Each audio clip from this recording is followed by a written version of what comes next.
episode of Woke by Accident podcast. And we will have a great episode right after this.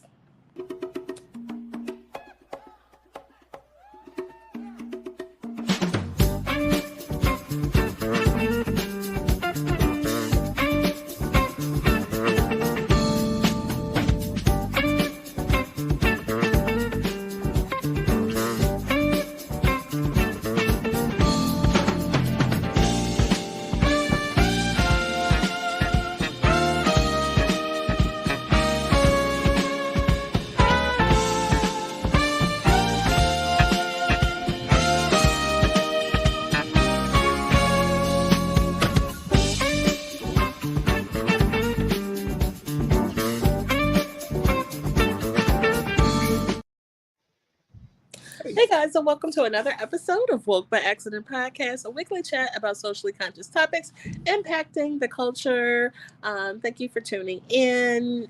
We have Jen and Sambaza here. Sambaza is been our co-host for several months now, and he is a three-time nominee for the African Diasporan uh, Podcast Awards with the APVA. He is from the Republic of Kenya, and we're happy to have our good brother Sambaza. How's it going? Good. How you doing? Good, good. And so, doing things a little different today, impromptu style, as we like to do sometimes, giving you a recap episode of our last four episodes. You may just be tuning in for the first time and may not be familiar, but we encourage you to go back and check out those episodes. We had some great guests these last few weeks, and we just kind of want to revisit that and reflect for a bit on the last four guests that we had. Thoughts, Samantha? Well, it's been a long week.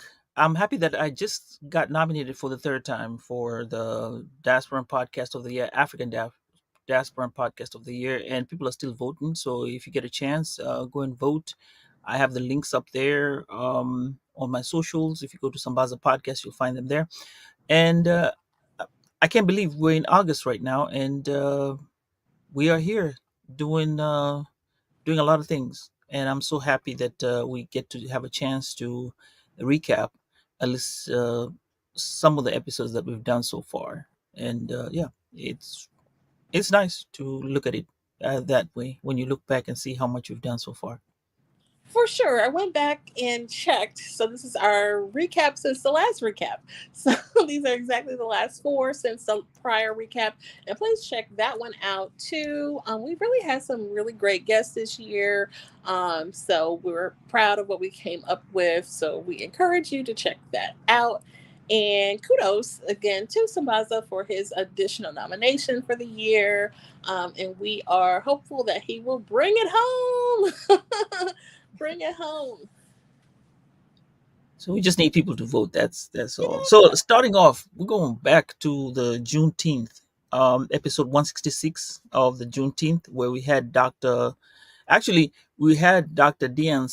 Sims, who was we were interviewing, and the premise was to interview her over her grandmother, because her grandmother had already been she'd been talked about all the time. So we wanted to get a perspective of her as she talks about her grandma, and she was courteous to come onto the show, and we had a lovely time with Miss Dione Sims. Can you take, what are the takeaways that you had from that particular episode? Absolutely. Great episode with Miss Dione Sims, who is the operator of an entrepreneur of the United Unlimited Incorporated, which is a fabulous organization that's all about civil rights and equality and racial justice for all people. And so just reflecting back on the work that they've done in trying to get the Juneteenth passed as a law, which is really interesting to hear, and just talking about that part of our Black history. We kind of started this collaboration talking about Black history, so it was kind of nice to get into Black history mode with that conversation. So, For me, this was interesting when she was talking about how they go to create a federal holiday. I didn't realize the dollars that were going to be involved. Like if you're going to create it, that means somebody else somebody has to be paid for that holiday. Right. That was the first thing I was like, wait a minute. I thought it was just, you know, a holiday, but I had to realize that, okay, there are federal workers that have to be paid at that particular time, and adding it means that dollars have to be spent. So to actually make it to be a holiday means a lot, because that's something. It is. Yeah. It's something worth noting, that just being put in there, especially in these times, is really really a hard thing to do, especially economically wise. And then the part where they talked about, well, Miss Dion talked about how they helped the prison system, people who could not get work. They offered work at their farm that they have over in Fort Worth. Yeah. And kind of looking at that, it shows that there's some type of community that Unity Unlimited Inc. is doing, with helping people out there who are necessarily gonna come, when you come out of the prison system. It's usually hard to start off, and that gives you kind of a buffer to get your feet started, and then get something going on and get you into the regular population, the regular world population. That also was one of the things. And my last thing that actually was like the star moment was when Dr. Opal Lee appeared. You Yeah. know, we weren't expecting her. I think that was my starstruck moment of the show. I must say. Yeah, that was a great surprise. You had asked about her being a part of the conversation before, and so we were prepared not to see her. And so to see her was really a great surprise and a great moment to kind of look back on. So I'm glad we have that captured. Really awesome moment. So I encourage you guys to check that out if you're just tuning in on the replay. We are taking a look back at our last four episodes, and this one being 166, that we talked about Juneteenth and what it took to get Juneteenth made into a federal holiday. And the two ladies that were really at the forefront of this mission, getting Juneteenth passed into a federal holiday, Dione Sims and her grandmother, Dr. Opal Lee. Dr. Opal Lee. So if you don't know that name, we recommend that you look it up and Google her. She has Arthur, great legacy, lots of things that she has done to contribute to civil rights and such. So, And even they have a children's book out yeah, there that they are giving out to kids. You can purchase it, and it's. I think they've done a lot to the society, but as much as you might think that they're well known, they're not. yeah, Especially in my community, the African community, some of the people I've asked, uh, they were they were shocked about uh, about it, and it threw me off because they've lived here for a while. I was talking to somebody who lived here for almost maybe 15 years, but right. I guess it's something that we have to teach.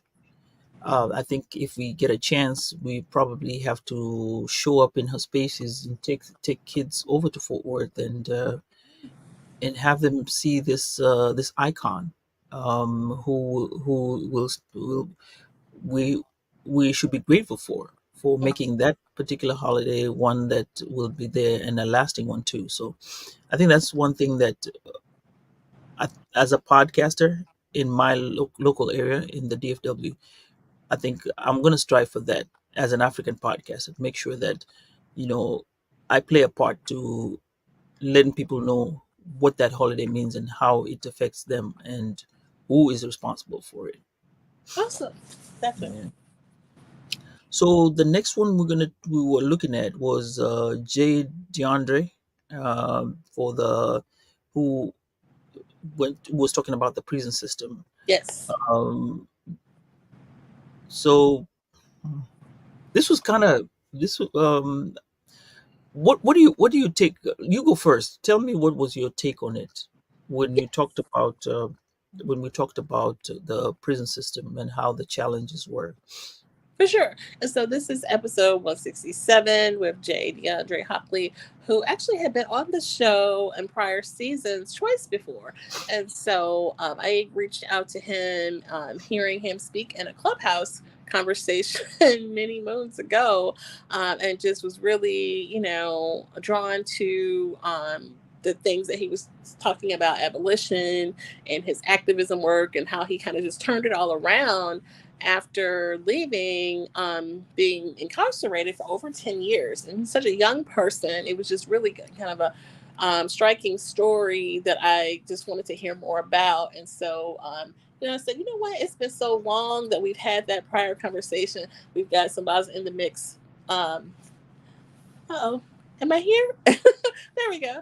And so I said, let's reach out to him and get, have a conversation about the prison system right now, because, we see so many different views of what it, what we think it's like, and, for someone who's actually been there, and then so much going on in legislation with the prison system. Let's have this conversation now. 2024 is a good time to have this conversation again. So reached out to him. He was, definitely, willing to take part. And I think we had a good conversation with him sharing,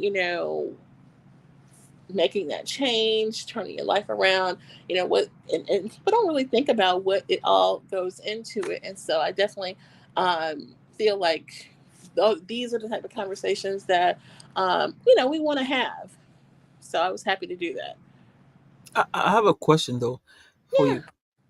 This was the okay. I'm gonna take it that this is the third time we're having you're having to encounter with him, because the first time you encountered it with him on Clubhouse, then you encountered with him on your show when you brought him in onto Well, twice. the Walk by Accident podcast, and then now we got him together at this collective. How do you notice that there any change within the past conversations that you've had from the time you saw him at Clubhouse to now?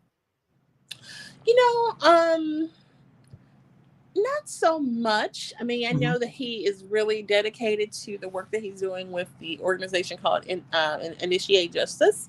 Hmm. And it seems like he is just as passionate about that now, because I know we actually had like kind of some date toss ups, but there was something going on legislation wide that he had to actually get involved with for a change of date. So I'm happy to see that he's still, on that path and being that activist, and, being taking, legislation seriously of how it impacts people in his community, actually going back to help or speak to inmates of how they can make their lives better and improve when they come out. These are people have to come back into our community, so we really need people like him that would be a good mentor and show a positive examples, because otherwise we'll be running back into people reoffending and things like that. So it was a pleasant to see, or pleasant, or I was pleased to see that he's still on that path and just as passionate about that work and making those changes. Okay. For my part, I was impressed with how he had, with the system that he had been put in through, right? Mhm. And he got in, still maintained his innocence, worked hard, got a degree, now even went to a master's, you Yeah, know, and I, I don't know, to me, I consider education being one of the greatest thing that you can have for in sure. your pocket or in yourself, because someone can take away everything from you, but they cannot take away something. They cannot take away something that's in your mind. Mhm. So, with that in mind, even when he was a child going in, he had no idea when he would come out and how he would be at that point. And when he does charity work right now, and I look back at the gains that he has made up to the point where he has a family, that is an impressive thing for somebody out there to have done, because it could have gone south. It could have gone either way. You see people going in and the system changes them and they become something else. Yes. So for him, to be where he's at and do what he's doing, that in itself is a great example of how to overcome the prison system. And even as he is trying to make those changes and make the legislation work, I think he is an inspiration to a lot. Yeah, That for sure. just because you've gone in there and you're proving your innocence, it doesn't mean that you get around the system and not figure a way out to get yourself resettled, and have hope. One thing is have hope and work the system. There are all these projects that help people get out of prison that we've seen.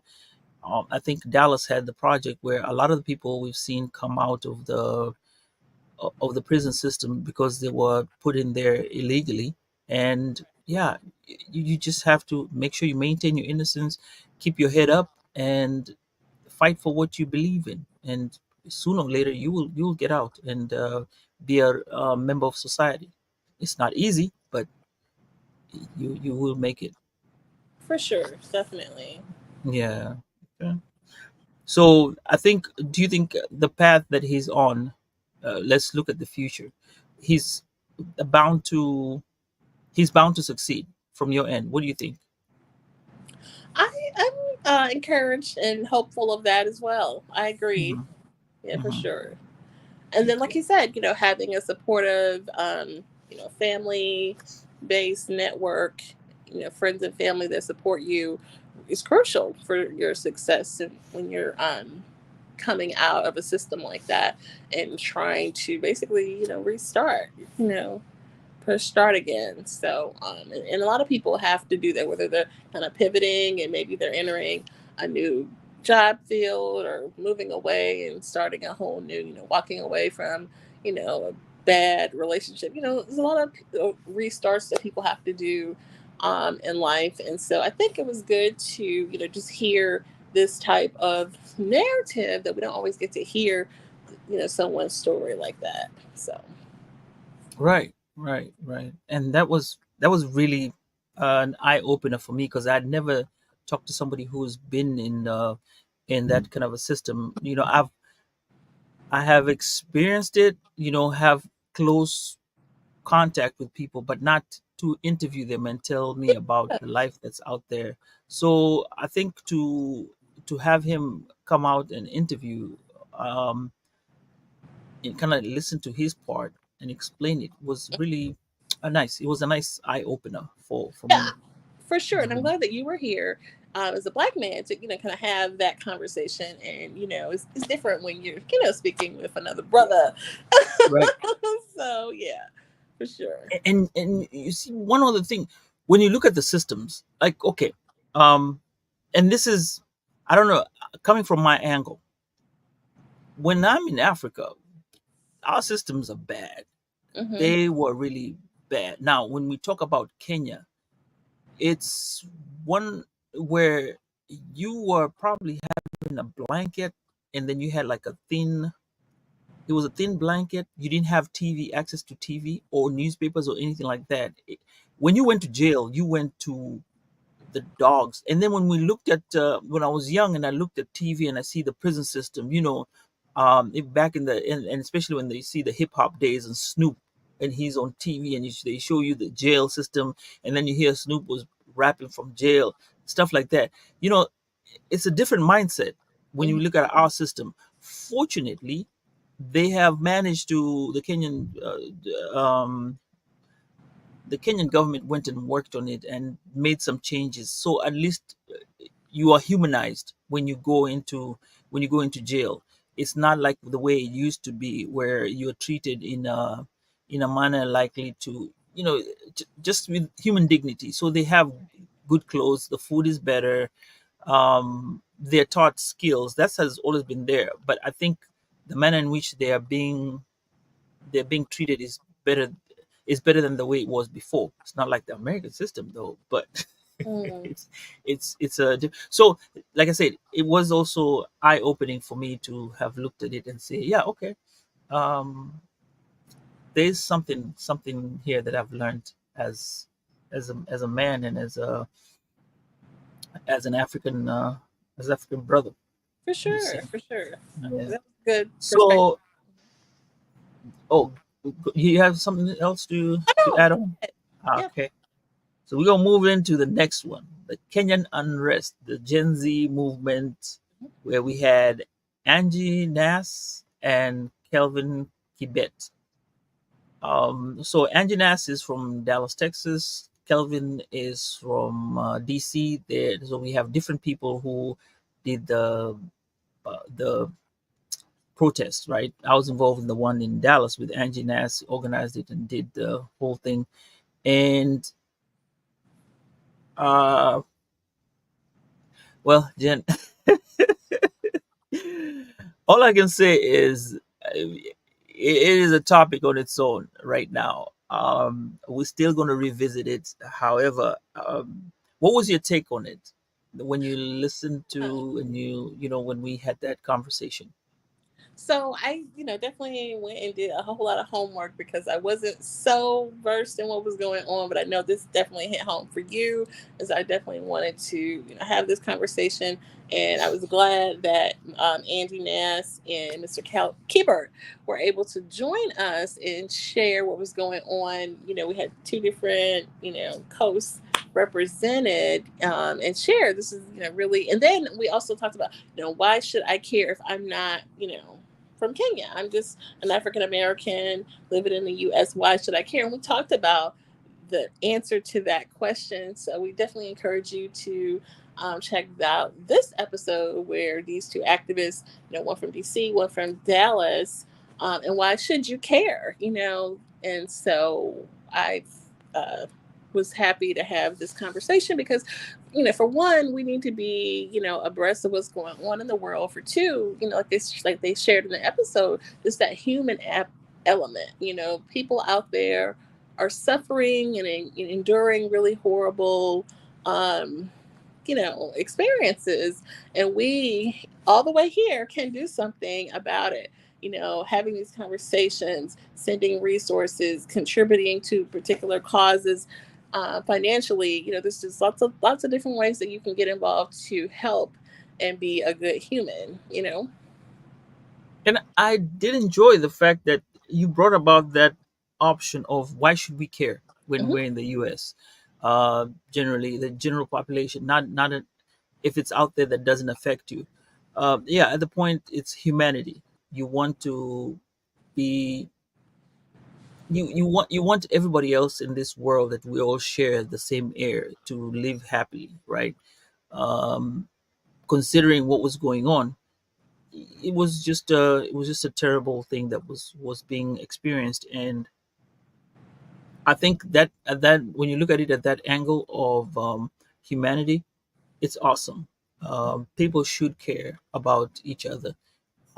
Even if I'm in America, when something happens here, when I'm in Kenya, and even when I was young, I did realize that world events out there, even though I couldn't help, and that was when I was younger, they still stood out to me, that I had to be concerned and be looking at, and asking people questions. We didn't have Google then, probably I would have learned more.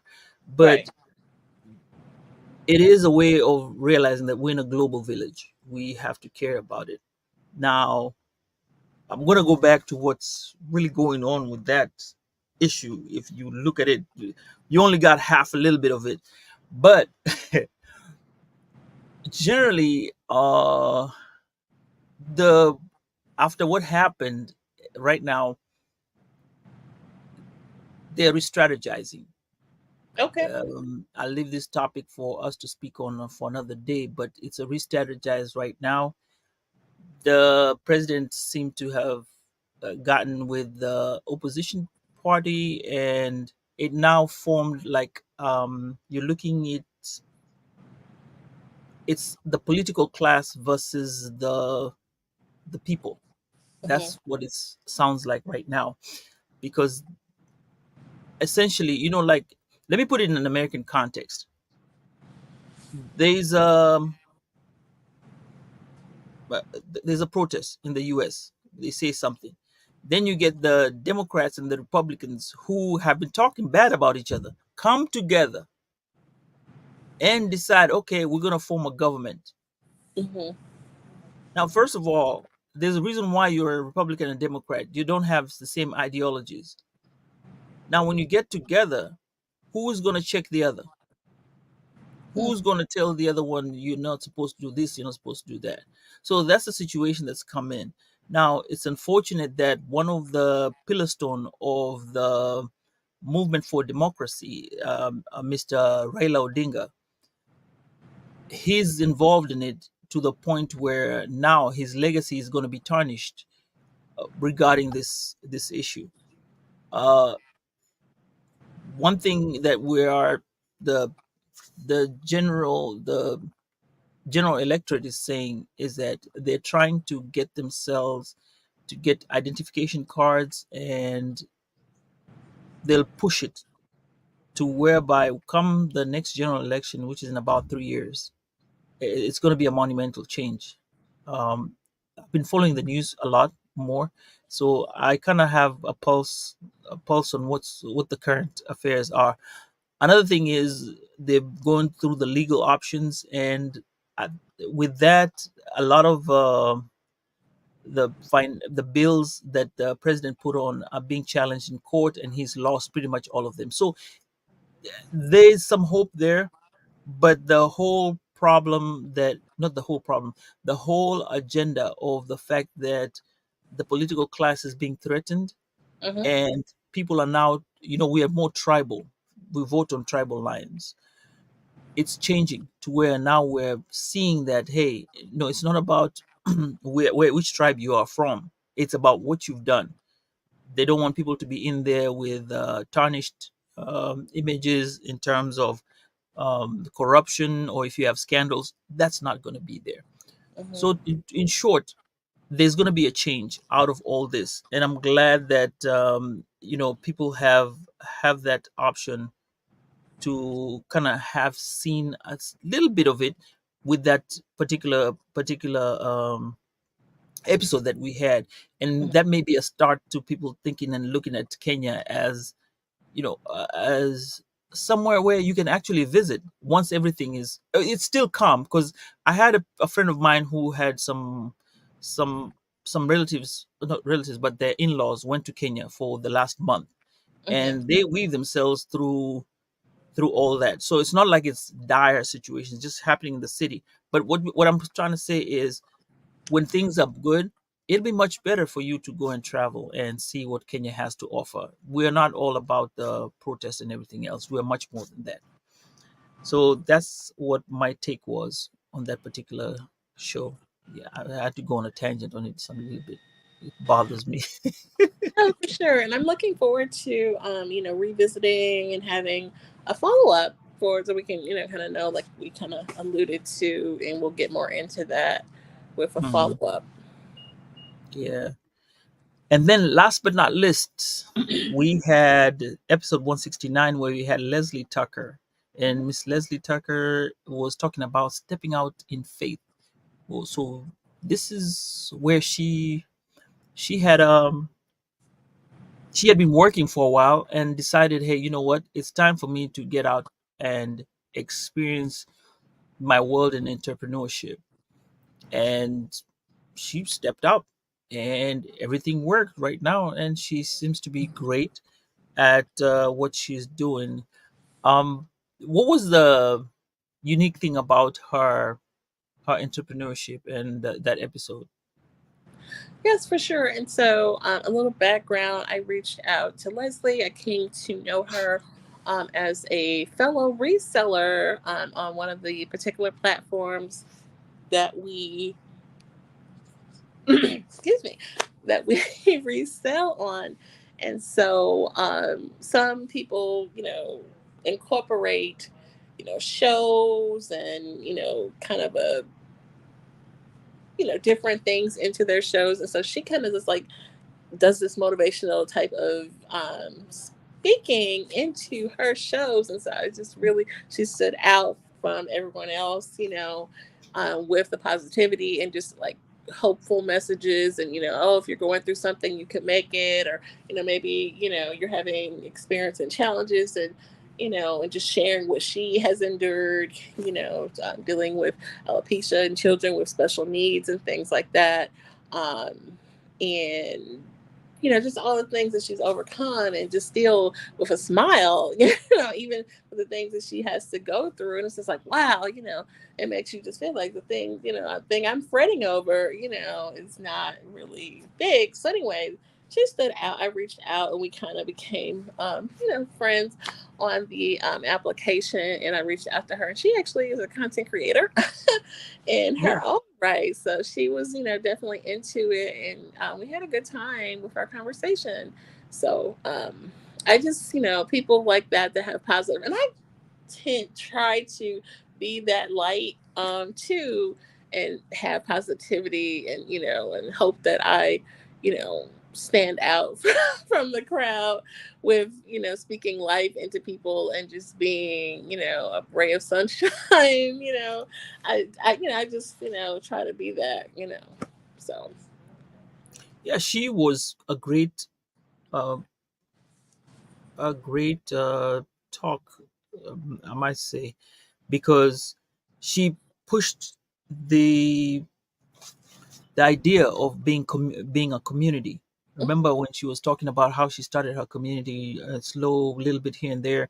She'd have meetups and go ahead, and when she traveled, she'd meet the people that would listen to her shows, and that's what grew her show. It wasn't all about a whole big advertising deal. No, it was all about the community, the people who listened to her locally and out of town.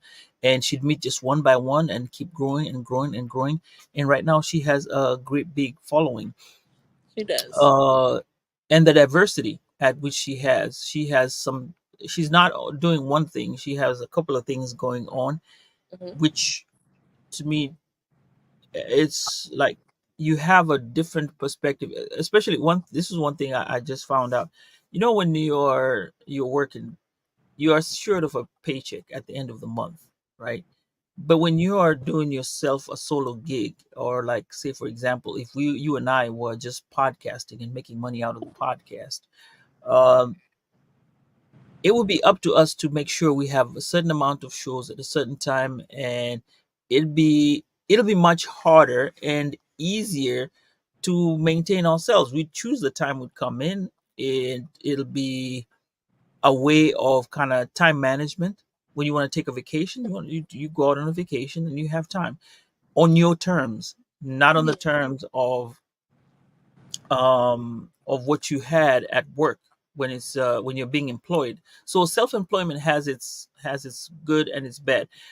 To me, with that option of having not to know what's coming, is also something about raising your hope. I think when you have to work for something that you do not know is gonna, whatever is coming out like tomorrow or the day after, or like, say for example, if we were having downloads, we did a show and then we're waiting for the downloads and then wait for a check at the end of the month. I think to us, yes, we'll be getting a check at the end of the month through our podcasting streams and what have you, but we'd have to work hard Hmm. at that time, and we would know, hey, if I do this amount of streams, I'll be able to get this amount. And when you're comfortable with that amount, you'll be like, oh, okay, cool, we can survive with this and do this, and then you can venture out to do something else like merchandise and stuff like that. The thing is, I'm exploring the part of entrepreneurship, and entrepreneurship is really great, and people should look into that. If you're having side hustles, I know you do have a side hustle that you're working on and doing great at it, and the time management there is there. So I mean, hey, like I say, day one is not like to where you are today. You are doing great with your selling, and um, I'm happy to be associated with a great seller like you, a reseller like you. You know what I'm saying? Thanks. So that's a good thing. Yeah. Yeah. Yeah, yeah, try. Yeah, it's a scary thing, but I think it gives hope for people who are really determined and on that path, to hear someone that actually, came out on the other side and made it. Like you said, she didn't just jump out, without a hell, without a parachute. She did have a plan. And I think it's important to, share that message of having a plan, however long your plan is before you take that leap, whether it's 3 months, 6 months, or maybe you may take a year to plan and, have some coins tucked away, for a rainy day and all of the things that you need. We know a lot of people who are entrepreneurs, and so they can tell you, it's definitely crucial to have that plan, business plan, several X, Y, and Z saved and things like that before you just jump out there. And sometimes, depending on what your uh, niche is and your area is, it may not be a good time. So I mean, you really want to do your research and things like that. But just that message of stepping out on faith, following your dreams, doing something that you love, that makes you feel good, getting out of bed, I feel like that's always a good message to share. So I definitely want it for other people in our circles to hear that message. So Yeah, that was a great spotlight event to spotlight a reseller, podcaster, and somebody who lives by faith of something, everything is going to work, and right. that's great for whoever listens to that show. And I I'm hoping people, more and more people, get to watch it and listen to the audio version, because it is one of one of the great shows. For sure. So with that, now we've cleared all the four shows that we have done so far in this month, in this past month. Looking forward to the next few shows. You're on vacation. How was your vacation? It's going pretty well. I don't know if Uh-huh. you've seen my social media. You may have seen some videos. Right. Got some more content that I'm doing. I have, fun making the content. So, put a few things out there. And I've actually had an opportunity to weave some of my entrepreneurial side hustleisms. I was like, you know what? Let's do a show. Let's do a show while we're here. That wasn't even part of the plan or anything like that. I just so Right. happened, to pack my tripod just in case. I was like, oh, just in case I may want to capture something. And then I just said, you know what? So I've done one show already, and I'm gonna plans to do another. And Okay. but yeah, but I've actually just as one of our good podcast friends said, got to take off the cape and just chillax and relax. So yeah, it's a good time. Okay. Are we? So are you also marketing the to get some more people to come in for conversation as you go around? I know. So I was out last week, and Okay. that's why we didn't get a show in. Yeah. And actually, it was my birthday a week, so I did some traveling. Yeah, thank you, Jen. It was wonderful. Good. Nice break, and I didn't get the chance to interact because I was mostly around family, so I didn't get a chance to interact with a lot of people that I would say would be potentials for the show. However, when I was out there, it gave me time to relax and think back at the show and say, okay, this is what we're doing. This is the next thing, and also a breath of fresh air. For some time, sometimes you want to just take that short break and kind of chill for a minute, not podcast. Even though I was still podcasting, I did have to podcast because have to say thank you. I have the Black Jobs thingy on I TikTok. saw that to the content. So it's kind of, it was a nice time out, and I hope you're having a nice time out too. Yeah, you know what? And there's actually some Black history isms, within, people might think, oh, Barbie, that's, white girls and Yeah. pink. But, the emergence of the Black Barbie is really a Black history moment in itself. There's a film on Netflix about the Black Barbie and that whole piece of the culture. So I encourage people to check that out. We have at a Barbie convention actually, and so Black Barbie is a crucial piece of the culture. In the Barbie culture. and but we celebrate all of it. And so, um, doll enthusiasts, Hmm. and my family, and we get to, you know, do a little family bonding with this trip and take in Hmm. some of that culture and have fun too. So yeah. Did you get okay? And you had some really. I didn't know that about you, but you were out there strong with the Barbie, and you had this. Okay, the videos are great. Now, I just wanted to ask of the Barbie convention. Did you get anyone else who was into the Barbies like us, like Black Barbie, who Yeah. you could bring to the show and we have a conversation? Because I So there's something about it that I, on my part, would want to know or maybe talk about. It's a okay, story. that's a thought. I didn't know if you were interested in that. Okay, that's a thought. I didn't know if you would be interested in that, but I may have. Yeah, but I did reach out to someone about the show that lives in LA, but she's actually in New York right now. So I'm still cooking that one up. All right, So all I'll right. share it with you, but we'll before we share it, but I got a text confirmation, so I'm working on that one. Your people have to talk to her people, and her people, his people, and their people have to Well, talk. And when they finish talking, then we can get this thing started. That's what's up. Yeah, but the Barbie thing would be nice. I think the really? Barbie, Okay. yeah, having to let's talk about the Black Barbie. Uh, Yeah, how many other kids know about the Black Barbie? You know, for sure. how many? I don't. Yeah, that's yeah. We should explore that. I think. Okay. Yeah. Yeah, that's a whole Black History, just dolls, period. That whole doll test. I mean, we can have a whole show about Hey, that.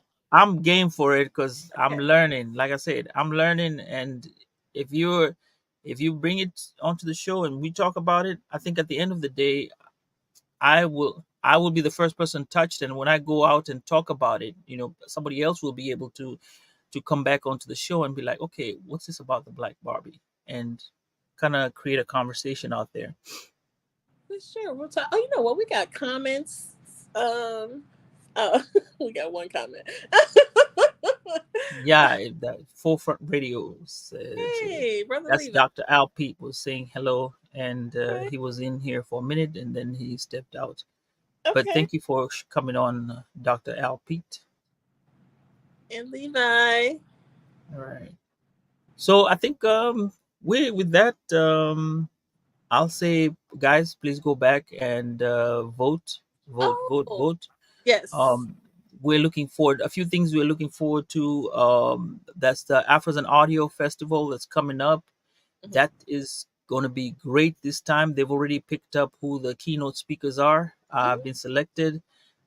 I need to confirm if it's a solo or part of a panel. So I'll be there, Jen, and I'm also an ambassador too. So hey, I think the next time when you're introducing me, you got a whole. I think you have like 2 minutes to introduce me.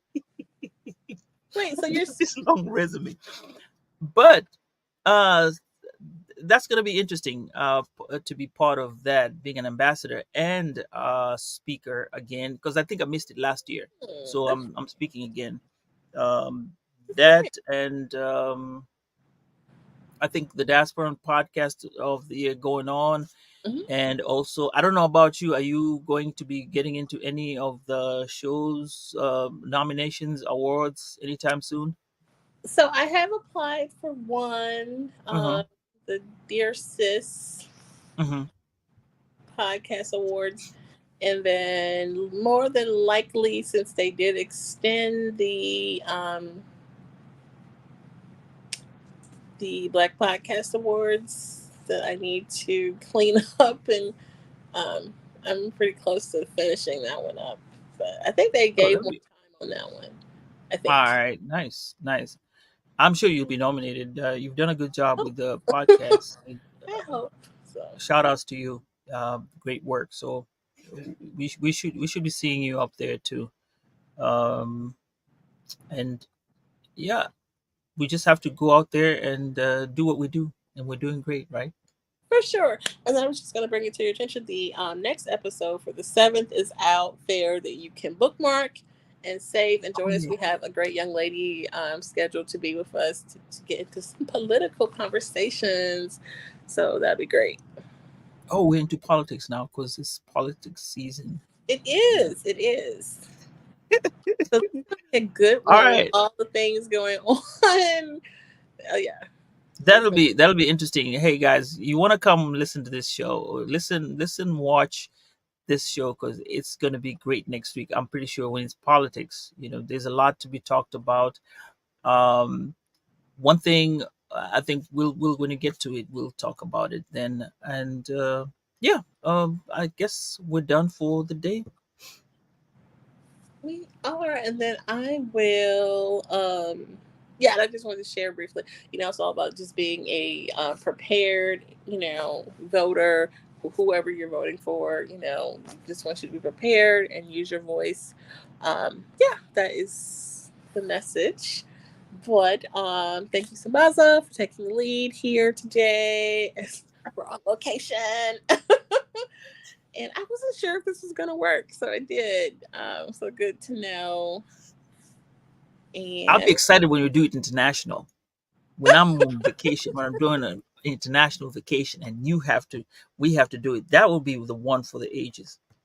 yeah, we'll have to see how that goes. Hey, it Okay, works. We yeah, there's internet. We should have internet working, and for yeah, sure. it'll be great. Yeah. All Okay, right. so with that, we'll hit the outro and take care. Thanks, I'm guys. gonna